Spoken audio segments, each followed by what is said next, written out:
Vô thơ giang hụt y không chia gô dâm lại bà dinh dinh khâu đâu mà Good. Yang tua. Siya. Nang mamingdok papan kau tua kaya amtang gahero. Suprita Singh Suprita Singh ako class kaya no? class 1 Class 1 ya bako. No English tama ba? Tamdri ba? Mete longi sereng amtang hero. Quốc xâm lại mít bà nà chil til khâu ngâu thâu hoa yang hụt un y không chia gô dâm lại bà dinh dinh khâu thâu bập Very good. Na angka dagi na. Amtang hangge ko. Sublak tanya. Sublak saja namrota hai na hai bedo. Adu itu kan ya.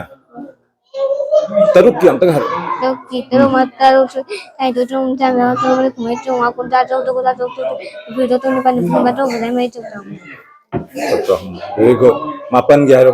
mà pani cha mà ông cũng treo mà cũng treo khoan khoan tôi treo mình bấm đây rồi apa thôi anh ta mà phụ ra Good.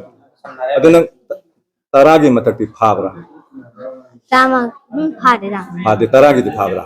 Taragi dia. cha mà ta cha ni con cha mà đi phụ cha mà ra cái cha cha ni bang phụ cha ta cha Good. Saya gina. Nang saya English ki sering tiba do. Saya dengam tak hero. Pero vine dress era por el trio venda chicken down and he down come chicken pero vine se little vine dress case me if you can Acha little do hero. little L I double T N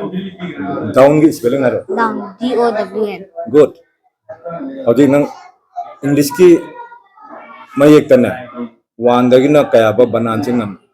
no 20 how 20 bang ngam ya. 14 nanti yang sih 14 F O U R 14 T W N Good. Jam hai ko. yang 8 की spelling होता है 8 E I G H T Good. Sabian ge hero. S E B E N Adu nang masing iba se kaya bang ibang ngam. Ama dagi na. ama lagi cham how lang Sama thakti haibra. hay Adu nang chama ga manga se kamaine ini. cham amaga mga ama yani zero mga Good. Chama ga tara hero jengga. cham amaga tara ama yani 10 Adu chama ga tara mathoy. ama yani ama Very good. Yara ko. manual सिद्धि कोई मणिपुरी कोई दी तोंगाना Manipuri section की तोंगाना कने तो या और अदु सुमोय ने पीत्रे कोई हाइबदी हाइ बियो मैडम दा दोइदी कइनोगी कोरोना की मतम दा कोई असाइनमेंट लाखसिसु बेंगोली की लाई हिंदी की लोई लाई मणिपुरी की लाते अदुगा इना मोइने साइन तवाइना हाइ को अदु इना साइन तवनो मणिपुरी सोन एमई स्कूल लेदना इन्हें साइन तौन है और बियो मेरा ना फोन तो ये साइन तो करो सीधी गवाटी थे था दरी में इन्हें साइन दी तो रोई मेरा में कई तो ना आधे प्रॉब्लम लाखने मैंने फंग दो पोतो कमाई फंगे हाई तो इन्हें अदो मोई ममांग दी वजह सिंह ने लोई साइन तो चले ओनली एक खंडा साइन तो दिया इन्हें आइने मो वजह से इन्हें साइन सो तो नहीं एनी लांगी मो प्रॉब्लम से लाख सिंह मधु कोई ने फेस तो नहीं मम्मी फंग दो पोतो का कोई ने कहीं अदु की तो हो तो गदी अयिंग तुंग दो माहो तो किसी मधु तुम्हारी तुम लाभ नहीं अइना हाइबनी अइ मीटिंग दे फजा हाइब को अइ बियो मेरा अइ मेरा न छाइबा मेरा म कोइ सि फंगजु फंगदे फंगदे पोतु को कोइने फंगे ने साइन कमाइ तो दे ए ममांग ने बोइसा अइनो साइन मेरा मोइना तौने रि तौ अदो कना मोम न कइ म कइ हंग ता गदि को कोइ फंगदे आइनि होय ट्रेनिंग सुम एफएलएन की ट्रेनिंग अम म तरबुदे दे अखोइ ओजा सिंग मोय आदगी कइनो ट्रेनिंग की टीचर्स ट्रेनर सिंग लोइ खले एना बा अखोइ अइ खला कनु अखो ओजा मनि पिरे ओजा मनि पिरगा मणिपुरी की मॉड्यूल से पीबी है ना अदुसु मोइने पीने पीद्रे को और लास्ट एफएलएन की लो अदुसु फंगद्रे हंतकसु मटेरियल खर लाई मोइने एफएलएन की को मणिपुरी का की कोक सम लाई ना हुजि पारे को पारगा मोइना स्किप से बेंगोली स्किप मतनी हुजि पिरे सिं दुमसे लेरे को अरे अदु बुदि नौरी मिना को ना को मबांग ने सोखने मणिपुरी याम कन आइदनी हाइसे अदोइदी सेटिंग क्वेश्चन सेटिंग तौरिबो ओजा सिंग सिगसु ओजा जे ओजा मनि लै मोरि सो अखोइना हाय अलाना लान बा वाइ खरा याव सिंग मणिपुरी दे चुम नु खा नु याहलो अदु जोइना हाय को अदे हंदक सु मोइना अदि phone तोरगा up to class FLN से up to class 2 रा मैडम क्लास FLN ले दो up to class 2 Bora FLN की कनो से 3 बोरा और क्लास 3 बोरा 2020 कनो दगी इंप्लीमेंट तौदना अदुगी अखोई स्कूल दगी मैडम मनी था अदुगी मैडम अम फंगदे बदे हंदक सु TARL तविना को teaching at the right level adugi moina akhoi gi kasa gi oina manipuri gi oina akhoi oja ahum ka khali ai nupa dai khali adu nupi ani ka khalaga oja mayam se ting pi bagi adu training pi matam su aina haire si module se akhoi di manipuri de pi ra gi phaye adu si pun akhoi di anam mani yam pura hardly english la adu english su phang da ko ma ga manipuri english phang matam jiga akhoi gi pi de ba yaro कहीं मणिपुरी पीरो है कि दिन English पीते जा रहे हैं कहीं Bengali कोई दूसरा में कहीं नहीं बाइलिंगुअल ये शाम हो जाएगा कुछ मणिपुरी हो रहे ना कोई कहीं तो रोकने तंदे या मुआया अदर मोई दा हाय उम्मत तंदा BRP लेरी KRC लेरी स्टेट के दो आधे लाइव कलकत्ता आधे लोग वजह से कोई ना मणिपुरी की तो भी देश कमाई तो इन्होंने लाखनी दिया है सुना था अदर हो जिक्स मोई नान आई हमको मुनान किसी की कहीं की हमको ट्रेनिंग हम चल रही SMC की रिसोर्स पर्सन होना को माय वजह सिंह की रिसोर्स पर्सन हम अदु चल रहे SMC की रिसोर्स अदु दी मोई सुपी बिरा रोइन गजब अदु जाइना पर अदु दी नो बेंगोली द मोई पी को कोई मोई मॉड्यूल थारे अदु बेंगोली द मॉड्यूल थारा का कोई ने सिगा ताक तो जी मणिपुरी मीडियम की लेरी मणिपुरी की SMC हल मन लागा कोई कमाने बेंगोली ताकने अदु कोई मीडियम की बेंगोली मणिपुरी मीडियम ने बटी में को दे को ए क्लास 3 4 5 6 सी लाइक तो थांगा असिगी लाइक ती अन मतलब असिगी लाइक जिसु आ ममांग दा मोगी टाइमिंग दु चलो दे आइदना फंगद म यावी को टाइमिंग दे चलो बे टाइमिंग दु मागी पीरि बे दे निमित तु ग नोंफा तु सोबि यावी मी ओजा सिंग लागा अदो आइना बा अदुगी निमित तु लाक्ते न का खोइ के दु लाइक फंगोइ दु सिन अखोइ ने मेदाम दा हाइजे कै नोइ दी एस पार्ट दा ए नॉर्मल की मतुंग ने मोइ लाइक सु तौरि मी को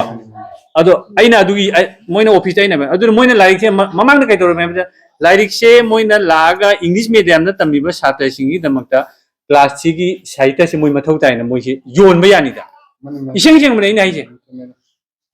अदो आइना हाइबनो आई लाइक पी दबे यारो आई नंग पुनम की पी दो आई स्कूल की लाइक पी दबे यारो काई नो दी बियो मैडम आइनी यादेना आई दिसी चतोय मे अदो आई दी पुलाई आई नो बुदी पुरे याबा असागी सोमना खंदा लौथाई स्कूल हम लेयब को मोइ दी फंगदे मासु मणिपुरी छात्र निउम याव खरा ngang da budna phangda हां अदुदि अखोइ नुनुआइ तबो आंदा आगी लाइक से दी मोने कौरा पी दमना लाइस्टिक अन नते लाइक से कौरगा पीबद नतना मोइगी अखोइगी सुनजी यामनि माइ डेट वाइस लाइना क्लास्टर लेवल लको सुम डेट चकदमि सुम डेट चकदमे आदि एनरोलमेंट की मतुइना लाइक लाई मिद्रा तो कदाइ द मांगी मसिनिदा अदो अखोइ याम वा बाइसे ओजा साचिन वा जानि वा बाइसे को अस कहीं मोगी मरोन द बेंगोली दा अनम टीचिंग पी सिसु बेंगोली दा लोइन पीदि को अदो अखोइना चंगुरगा अखोइदि बेंगोली दो खरा खंगबोय खंगदबोय तरोगा अखोइदि इंग्लिश मैनुअल से पायरागा मोइगा मंगु अखोइगा कॉम्पिटिटिव तो मत मे याम वाजा बाइ ताइ को मोइदि बेंगोली ना सुम हंदोगा नाहानसु अइना हंगमनि मोइना बेंगोली गी अइना मैडम जु हाइबनि ए मोइगी समाय हाइना रे को 5 की टेबल ताउ मतम दा 51 is 5 52 sir 10 53 sir हमत मोइना 35 ओंदो लाय बेंगोली मीडियम अनम लोइन अमति यंगदु को मोइ अदमाय ओनना पाबने अदो हंदक की मोइ सेमे माइ दोसी कोई लाइक से को जे में की लाइक और पसमा सिम पी दे जो वासता तगिन रा लाइक मजे मजे लाइक और पसमा द क्लास वो अते क्लास 3 2 3 4 5 की लाइक वाली सिंजे तर के ने पतना ई दगा ना अदो सिलसिले के तो का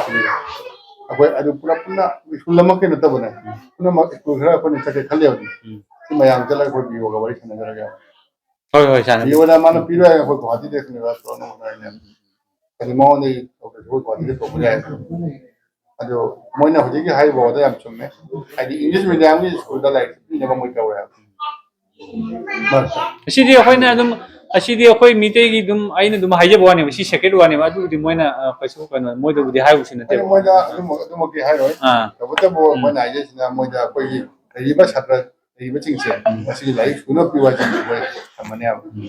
अदिना मदुलो थम अदि हाइ नि लो मुको ने अदुना तदे कोई अंगांग सिंग रते कनाना लाइक हेरो तो ना खुद तब दोइनो ꯑꯩꯅ ꯍꯥꯏꯁꯤꯅꯦ इरगे तब पिबिरो ꯂꯩꯔꯒ ꯍꯥꯏꯕꯨ ꯑꯩꯒꯤ ꯁ꯭ꯀꯨꯜꯒꯤꯗꯨꯗꯤ ꯃꯣꯏ ꯀ꯭ꯂꯥꯁ ꯀꯌꯥ ꯐꯪꯗꯕꯅꯣꯗꯣ ꯑꯗꯣ ꯑꯝꯇ ꯑꯩ ꯍꯥꯏꯔꯛꯀꯦ ग्रामर तंब होरपसे ए बी सी डी दुना ngasai केजी 1 केजी 2 की हिसाब ता को खो हाबे से चखरे को मदोई गी अखोइना ग्रामर से तंगलकपा मागी क्लास तो क्लास 3 दगी रा नत्रगा 4 दगी रा ओजा सी बता हाय तादी क्लास 1 दगी दुम खरा दुम तोरे बको दो अखोइना पाइदगी ग्रामर की बेसिक से मचे कितंग अखोइगी भोइल गुम लेरा कॉन्सोनेंट गुम लेरा को करिगी नाइदी डिपार्टमेंट ना अखोइगी पब्लिकेशन ने को आईदी अखोइगी असिगी संस्था से डिपार्टमेंट ऑफ स्कूल एजुकेशन जिने को तोंगान ग्रामर लाइरिक हम पीजेबो वो इंग्लिश लाइरिक से तने मो पीरिसे अदुगा हाइबे इंग्लिश के जाउरिबा ग्रामर यावरे से सिंगुलर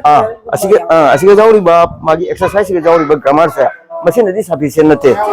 अदुदुना एकोइ ओजाना ने को एकोइ ओजाना इसागी औन अखोइ ग्रामर पारे इदने को अदुदो तोंगान खर मसिगे जाउदबा ग्रामर दो ताकीबा अदु भोवेल लेरे न को भोवेल लेरे सिदी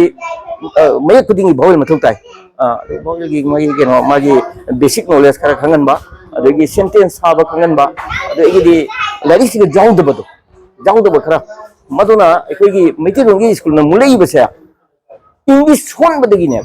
इंग्लिश पु हैरबदी मक सोइदन की होरेन एमई स्कूल दा इंग्लिश मीडियम ना तंगदोरिबा हाई स्कूल नत्रगे एमई स्कूल दा चलक मतमदा मक सोइदन की चाइना बगमनी इंग्लिश से सोन बदगी को इंग्लिश से अखोइगी मणिपुरी मीडियम दा इंग्लिश सोन मन मरम मोरगा अखोइगी अंगांग सिन तुफक तुबाई चन लेदि बसे मसी से को बगदी नि अखोइना अवेयरनेस म चचरी से को ते कई नते दुगा अंगांग अनि तंग अहुम तंग लेबा अंगांग सिगी स्ट्रेंथ से वाट लेबा वाट पता रगदी वालिबो पोटो लेदिबो अंगांग अनि अहुम दो फजना सेबत बा कितन डेडिकेट तोबा ओजाना को कितन सैक्रिफाइस तोबा मदो ओरगदी अंगांग अनि तमसु अंगांग अफबा अंगांग वना चलन की बने को मुनबा अछि तने आइना हाइजेनिंग मदी ये अखोइना स्कूल जिंगे मुथक की बता दी ये ओजा स्कूल लेसे 46 कुनै बजी किमुदा कोदी से की मखादा एलपी स्कूल है एलपी दा अदो असेगी 46 का लेइबो ओजा की नु मांगी ने कोई अचौबा खुदा आदि ड्रॉप काय बला खने दुना कोइना होगी स्कूल जिंगे मीडिया दे दो ओजा सिंगी नि ga मचाव थुंगा को मजना छात्र सिंगे कमाय लाने से कोई लेइबा उनजी सुलाइरे रेडी कोई साइकिल परिषद की राजी सुलाइरे मसे से आइना पामदे फाइलगी अच्छी जीवदे कोई दुम नहीं लाक्से ने फाइलगी आइना पामदे जिना उनजी मन एसएमजी न तबा माइना कोई साइकिल परिषद की ने मी नम मरी मंगा न को कमिटी में से स्कूल के एसएमजी मेंबर न तब एसएमजी दे साइ राजे ने तदे प्रेसिडेंट या दबा में अदुना स्कूल जी खरा वखलोन स्कूल दे जोखन ममी लेदना को ने मतमो दा नसाई उनजी मी ओदना मतमो के देखे मलो ने दे बजा सिबा ताना के के सिंगे बदो नमी थोंग खटा वका हारि ने दु सुना हम मिले अदि सिमु तुम लमी थोंग की वासिदी स्कूल में मंगम मते हाय मंगम नते अदि ओरियन के चंगे मेरे लगे तो ने दिन हाई कमिटी में तभी मिले ने मायना कोई होनर रगदी ने किदरा ना कोई ला तददी खने अंगु उमनारी चलो काना रोय का जो हाय जावरे ए हैना खरा नमी होने चिसिने होनर दि खरादी खना खलेवा दो न्यू एजुकेशन पॉलिसी दे क्लास 5 बक्से ममारो न तमने ने क्लास 6 बक्से आइबगी मुला दु उदि वक्ति बदि दो नो ये नो बो पॉलिसी दे जो बने नि दा ममारो न तमने ने हाबि जो ना दु कोयदी अखोई स्कूल में हिंदी खले अनि मणिपुर मीडिया में तमदे मक्तदी इंग्लिश स्कूल चलो है अदोदी अमना कोई इंग्लिश स्कूल से कोईदा छात्र वाली से चौ बा हांग उदि हांग रे ले प्लक इंग्लिश स्कूल हांग मसे मसी कोईदी आईदी सेना दई सरकार थिंगनी मसिन मेन प्रॉब्लम मेन आईदी इंगनी आईदी स्कूल मा हांगदा मागी मचाक में जाउ दबस स्कूल जे लो थिंगनी उदि अखोने कंप्लेंट तब जाउ माने अदोदी कोई स्कूल जे लो मांग हने करने प्राइवेटाइजेशन से हम इला है चला अदो प्राइवेटाइजेशन में स्कूल की वजह दो पूरे नहीं वजह और का कोई स्कूल ला ने हाई स्कूल ला तो प्राइवेट चते अब वजह मना है वजह और को तन सबक तो गदि कनो की स्कूल लापने ने गवर्नमेंट स्कूल अदो ngasai fatte ba gome school oja da lapne de hujiti oja gi mara ma oja che khara bera kangure ko dugani ayam school gi habu no ri school che khara oja jin khara bera ka bo oja khala yura de hujiti oja se ayam ma bo oja ayam la hujiti na haro ji la ji dina english school de bo oja jin ayam lo la yu se la ji adina mayam oja ma sung na koi guardian sing amadi koi gi de no gi school ji ne guardian meeting तौरने अखोद हाइनसु safety अखोगी branch बास कनी branch की president खंडे मुझे meeting जाव तौरदी सोदना मैं गार्डियन अखोई पैसा कचु मरी निबदो दरकार हो लाइक फंगनबी इशू कैकादी इसामी फोटो खंगने करी वालीगे अखोई मसें कोर्डिनेट होगा मौजूद मसीगा ओजा खरना खंबी मैं यंगहनबी अखोई लापसे कईदब लगी है मौसू खंबी ओजा अखोदी ओजा खले है अखोना हाईजनको मधु नत्रगदी तौनद्रगदीको अखोई स्कूल हिंगरो अखोईसे ओजासे ओइदि याम हराव ओइले कोई पांडप माइको कोई मीडियम सिंगनबा मीडियम स्कूल सिंगनबा ओजासे की जॉब किंसे हुजिक लेनी सितरी हेन मा काइन होनाबा सत्रैगनदि ओजासे गतोरनिदो अको सुबुन्या तो नतदि मो मंगि लुथारतने पिरे वे बरितने पुन्या खितन मणिपुरी स्कूल बिले अने मा फंगो पुराइना एनोगिदि क्लास 1 की फंगे होना फर्स्ट श्रेणी की लास्ट की एनरोलमेंट दी लास्ट आधा सेशन ngang ना एडमिशन तो ngang नदि कमायना हाय आने दी पंखा दी फंगे फंगे फर्स्ट श्रेणी की एनरोलमेंट ओरिजिनल जो कोई मरी ने मरी तो मरी फंगे लास्ट की एनी दी ngang ना चंगा कमायना लाइक हेलो एडमिशन दे लो गजा लाइक फंगनबगी दो ओना नसी मोनत्रग सु करी गई लाइक वाली दो उधर देश में मीटिंग हम द लाइक अभी देश में कोई व्यू वाली सने रे अभी तो वाली सने अनो हदी ने कोई कल से नहीं नर्सरी तो गार्जियन रिव्यू की हाउसिंग सेशन से मार्च को की से मुझे बराबर है माउ द मुझे मिशन दे उधर तक तो सुन जाओगा क्लास की अनी कर जाओगा ये क्लास अजन ने न फंगे है बस ये अनी कर सकते हम दी मैंने मतन चाहिए मुकम क्लास 2 की मुलाकात में नहीं सही ना मम हकने क्लास 2 की ओनली वे हंदु नपी रा आई मिटी मेटे को पी रा अनो लाइक टू एकदम लान को जाओ जो हबिरो को जा तुम हबिरो लान में हम लान में खर जाओ जो है अनो लान में हबिरो हुजी दिन ने तो नहीं तम लकी कोई गार्जियन सिंह ममा पापा सिंह जिस मिटी में है नो कर मोई जो मोई की को अने नोना तुम ऑर्गेनाइज हो जाए दुगा को ओजा दु पी गया अखोई स्कूल ओजा एग्जांपल हम दिजे अखोई स्कूल होजे होजे फर्स्ट श्रेणी दा तमिबा ngang amagi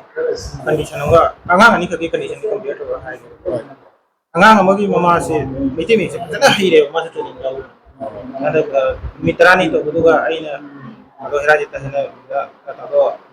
kita wali ni mo se jata de sondahan ga ta tanah itu musik magi angang sih musik dari tak laku mungkin uang ya pak tapi angang mana mama sih lupa misalnya mama sih bangla medium betul pak kata ini kok sambil lain dengan medium sih kok ya pak udah ke ini pada oh ini pasan gitu itu namu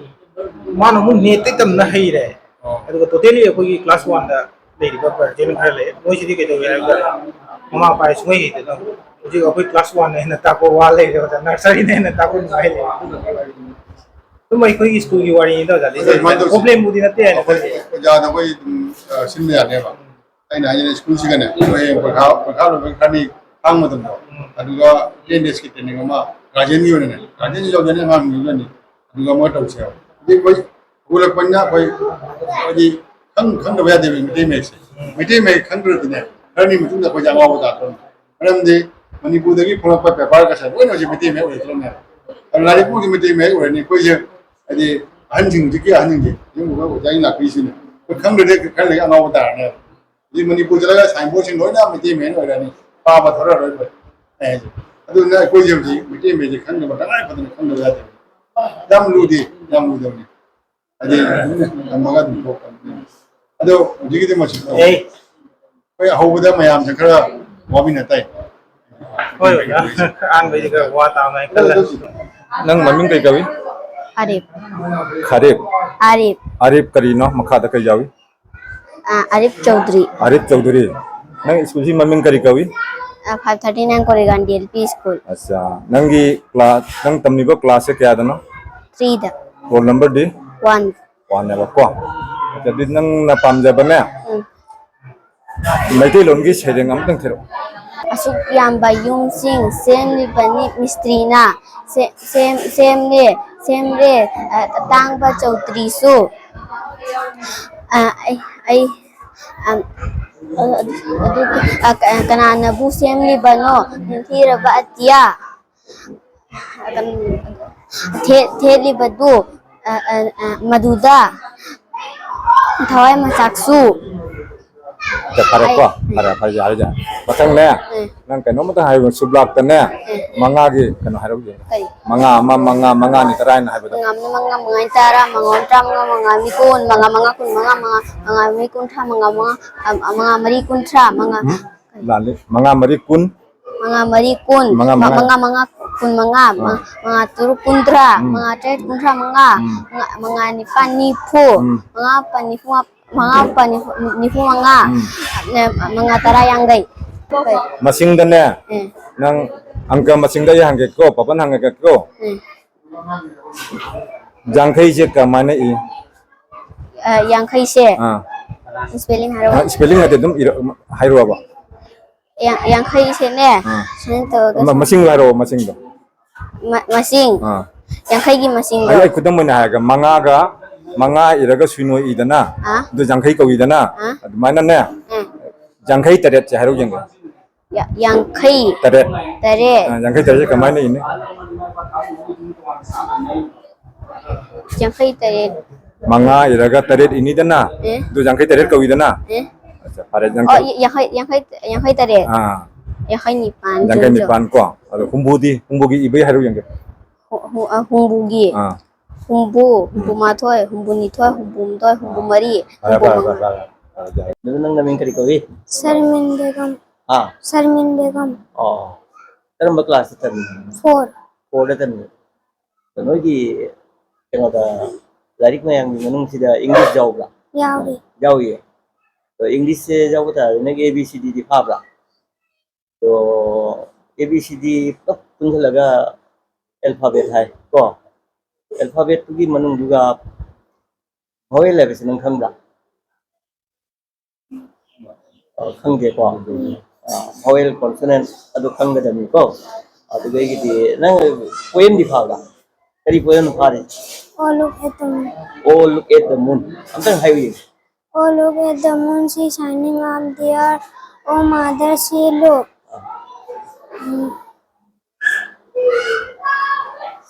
She is shining up there. Oh. ज़्यादा ज़्यादा 1 2 3 D खाबला तक है वो कितना बोला 100 है. हाँ तक है वो 20 बोला 1 2 3 4 5 6 7 8 9 10 11 12 13 14 15 16 17 18 19 20. jadi digit ani na punba may ani kana punba number amaka harawin ani kana punba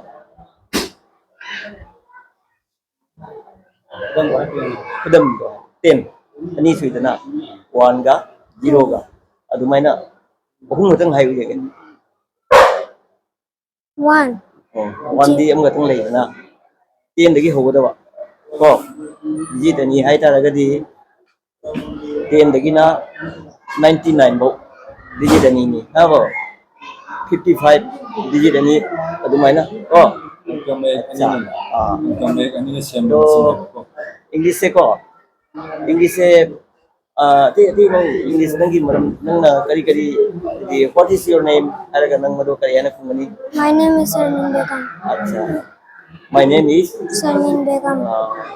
What is the name of your school? 539 Noka Gandhi LP School. What class do you read? Class 4. Class 4. What is your father? Jaudi. Nangi Pava Kari Tauri. Oh, Kari Tauri. Nangi Pava say Kari Tauri Gama. Kari Thau. Gari Tauri. My father is driver. My father is a driver. Oh, Ming Hang Day. Good, very good. Monthly dia koi ne one time di tau dia monthly ang utang tu so When luck. sama like tu Number kene. Kaya tayo nice to kene. Name ng chapna hay bana kene pagkara ko. Guardian thing yoga abi udasinga. Abi dikaya udasin ko ko presa udasinga. Di paunan ne. Kuji utanga guardian thing haning mo mayang ngam sija. Kali awara pas ka dari kwat pa dum bana ka suko daji ho. Ko de list mo kubi ho. Like mo ka. Ano na kay biyo nga wais na ga ko sino to ga. Ano di यहाँ कोई लेना furniture के लिए हम लोग बात करना मेरे मिल जाएगा इसकी जगह बिल्डिंग में कमांड होगा बिल्डिंग से लंबे तो होते building se sikan बिल्डिंग से लंबे दे छात्र लेके तो लोग जाए ये जो चकुं में भी नहीं मिलता चकुं का आज भी किसी तो जाए ना ये चंद का mi hana sunan se class ta pai ko ha kai de sai da se ta sun sai ma bang je ta जाके से कमन में होता है tai ai na je ne ko building ki da maru ko mi ande private school inga building aga ai khana de ana si classroom ko ba ke me tumba ko ai ranya mena private oja chhatra sing se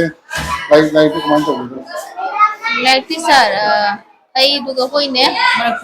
marak ta man ik jawi ne ai ne jaje se english school ta mi ba si na mai ne ta khaga garden ne la ta ki ya ko si kana ai chaka ki su je na ko ki ai ke men ta na ngi pana mi da ba madu ki ba madu pun ma to sagi garden ki ni si ga da si na ga ai bi ne ka di kana ni ta pi ne ai garden ki da ma ta ka wa ni na to ka ni ku ga ka wa ngang chi kana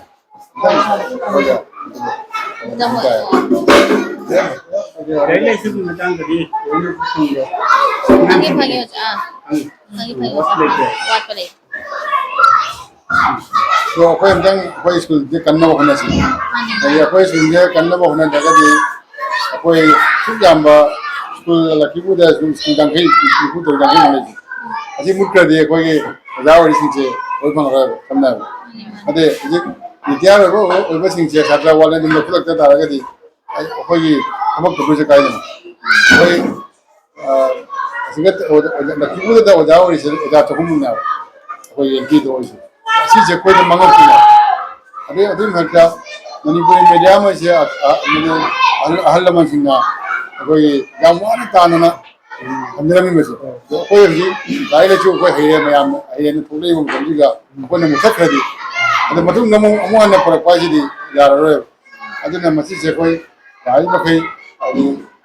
तुम नदा तत्ना high रख तो ना कोई अब से लेने को ना बता जब लेबे पांगन चुनाव की पॉपुलेशन में आमी मोई जरो लाख सिगी कुमजिगा सिम्पल ले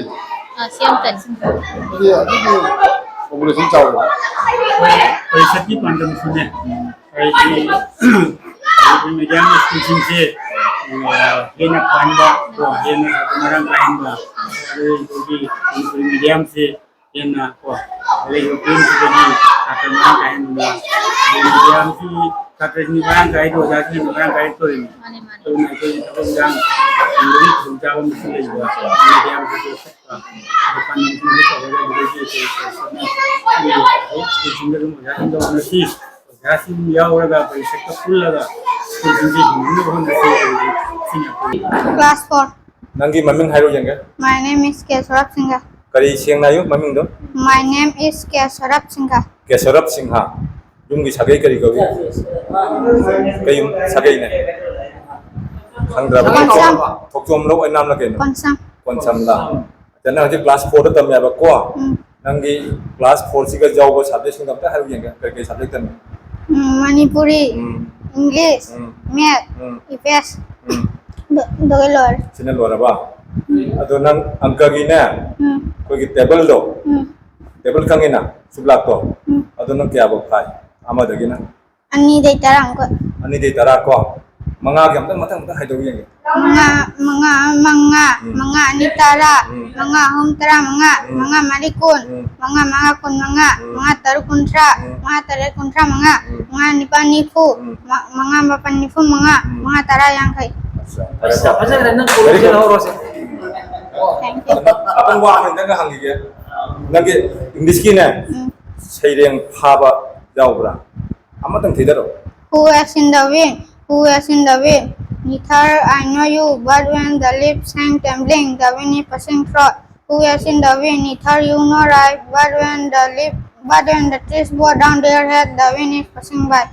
ना हजू की तो डाउन है बम्मा जाओ की को डाउन की स्पेलिंग कम तब DOWN. वेरी गुड अच्छा 101 101. 101 101. है ना 102 दी 102. 110 है रुकेंगे 110. 110. गुड है को है क्या मैं ने jam padi ni wang ku wang ni di metro jam me kumbangan ni parts of the body khanga parts of the body Parts of the body. aru Here, lip, tongue, teeth, nose, ear, eye, shoulder, soldier shoulder, soldier very neck, waist. अच्छा पर तो नंग कदा देगी phi मगे Hah? कदा देगी नंग फाव गया Apa lagi? Tu sih. oh itu nih betul masih ke ini pun maksa masih pun फाव गया apa masih kali gini ada noina larik फाव में तंग larik अंगों तरह के सुबह को masih के लगी से को masih के